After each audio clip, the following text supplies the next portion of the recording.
हम सभी को बचपन से ही अपने भीतर अच्छे संस्कारों, अच्छे विचारों और अच्छे कार्यों के बीज बोने का प्रयास करना चाहिए। इस कार्य के लिए प्रातःकाल का समय बेहद महत्वपूर्ण होता है। इसलिए प्रतिदिन प्रातःकाल अपनी आँखों को बंद करके परमात्मा से प्रार्थना करनी चाहिए कि हे परमात्मा, आप मुझे शक्ति प्रदान करो, मेरे रोम रोम को स्वस्थ करो, ताकि मैं अपने जीवन को शक्तिशाली बना सकूं।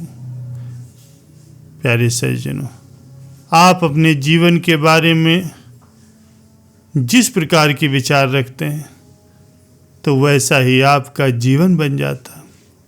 अगर आप उत्तम विचार रखेंगे, सकारात्मक विचार रखेंगे, तो आपका जीवन भी उत्तम और सकारात्मक बनेगा।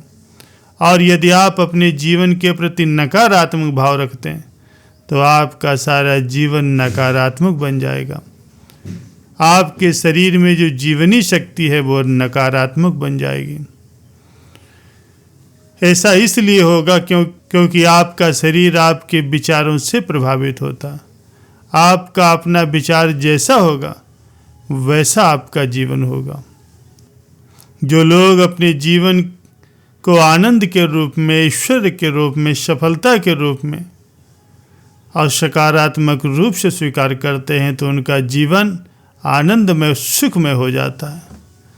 और दूसरे ऐसे लोग जो अपने जीवन को निराशा, असफलता और विपत्ति के रूप में स्वीकार करते हैं तो उनका जीवन दुख रूप बन करके रह जाता है। प्यारे सज्जनों, आप अपने संपूर्ण जीवन के स्वामी हैं। आपके जीवन में अगर कोई विकृत है तो आप अपने मन में ये संकल्प करें कि ये मेरा विकार नष्ट हो रहा है, मेरे जीवन में अब सद्गुण का उदय हो रहा है। ऐसे विचारों को प्रतिदिन प्रसन्नतापूर्वक मुस्कुराते हुए स्वीकार करना चाहिए और मन में संकल्प लेना चाहिए कि मैं प्रतिक्षण ईश्वर को याद करूँगा, सदैव अच्छे कार्यों में ही क्रियाशील रहूँगा, क्रोध पर विजय प्राप्त करूँगा और मन की समस्त बुरी भावनाओं का त्याग करूँगा। प्यारे सज्जनों, जब आप ऐसा करेंगे तो आपका जीवन भी सुख रूप और सकारात्मक हो जाएगा। प्यारे सज्जनों, आपका जीवन आपकी सोच पर निर्भर करता है। आप अपने मन में क्या सोचते हैं ये जीवन पे सकारात्मक या नकारात्मक प्रभाव डालता है। प्यारे सज्जनों, एक बार एक सन्यासी और एक वैश्या दोनों साथ साथ मरे। दोनों आमने सामने ही रहा करते थे। देवदूत उनको लेने आए तो सन्यासी को वो नरक की तरफ लेकर के जाने लगे और वैश्या को स्वर्ग की तरफ। सन्यासी ने कहा, रुको रुको, लगता है कि तुम लोगों से कोई भूल हो गई। ये क्या उल्टा पुल्टा हो रहा है? मुझ सन्यासी को नरक की तरफ और इस वैश्या को तुम स्वर्ग की तरफ ले जा रहे हो। जरूर आपके संदेश में कोई भूल चूक हुई होगी। संसार का इतना बड़ा काम है, भूल चूक तो संभव हो ही सकती है। जब छोटी मोटी सरकारें भूल कर देती हैं तो पूरे विश्व की व्यवस्था में भूल हो जाना कोई आश्चर्यजनक बात नहीं। तुम फिर से पता लगा करके आओ। शक तो उन देवदूतों को भी हुआ। उन्होंने सोचा कि भूल तो कभी हम लोगों से हुई नहीं, लेकिन मामला तो साफ दिखता है कि ये वैश्या है और तुम सन्यासी हो। उन देवदूतों ने ऊपर संपर्क किया तो वहाँ से खबर आई कि कोई भूल चूक नहीं हुई है, जो होना था वही हुआ है। वैश्या को स्वर्ग में लेकर के आओ और सन्यासी को नरक में डाल दो। अब अगर ये ज़्यादा जिद करे तो उसे समझा देना कि कारण ये है। उस सन्यासी ने बहुत जिद की तो देवदूतों को बताना पड़ा। इसका कारण था कि सन्यासी रहता तो मंदिर में था, लेकिन सोचता सदा वैश्या को रहता था।